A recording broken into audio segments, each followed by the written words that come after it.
সাবেক জ্বালানি ও খনিজ প্রতিমন্ত্রী মরহুম এ.কে.এম. মোশাররফ হোসেন স্মৃতি ক্রিকেট টুর্নামেন্ট উদ্বোধন করা হয়েছে।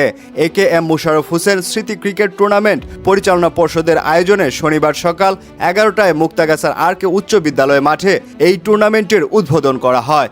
উদ্বোধনী অনুষ্ঠানে প্রধান অতিথি হিসেবে উপস্থিত ছিলেন উপজেলা বিএনপির সিনিয়র যুগ্ম আহ্বায়ক মোহাম্মদ কামরুজ্জামান লেবু। বিশেষ অতিথি হিসেবে উপস্থিত ছিলেন পৌর বিএনপির সাধারণ সম্পাদক মোহাম্মদ মুর্শিদুজ্জামান খান সাইফুল, উপজেলা বিএনপির যুগ্ম আহ্বায়ক হাফিজুর রহমান খান মঞ্জু, মতিউর রহমান খান খোকন প্রমুখ।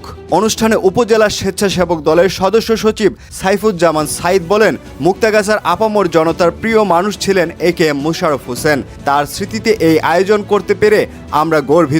কর্মের মাধ্যমে তিনি মানুষের হৃদয়ে চিরস্মরণীয় হয়ে থাকবেন। শহর যুবদলের নেতা মিঠুন চক্রবর্তী বলেন, বিগত সময়ে ফ্যাসিস্ট সরকার ক্রীড়ার পরিবেশ ধ্বংস করেছিল।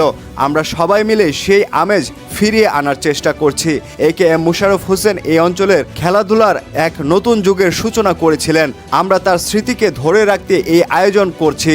ময়মনসিংহ দক্ষিণ জেলা যুবদলের সহ সাংগঠনিক সম্পাদক ওবায়দুর রহমান টুটুল বলেন, মুক্তাগাছার মাটি ও মানুষের স্পন্দন এ.কে.এম. মোশাররফ হোসেনের স্মরণে এই আয়োজন করেছি। তিনি মুক্তাগাছাকে তিলোত্তমা নগরীতে পরিণত করেছিলেন। আমরা তার কর্মকে ধারণ করি। উদ্বোধনী খেলায় ফ্রেন্ডস ফরএভার, মধুপুর ও ভালুকা ইয়াং স্টার ক্রিকেট দল অংশ নেয়। টুর্নামেন্ট ঘিরে খেলোয়াড় ও দর্শকদের মাঝে ব্যাপক উৎসাহ উদ্দীপনা দেখা গেছে।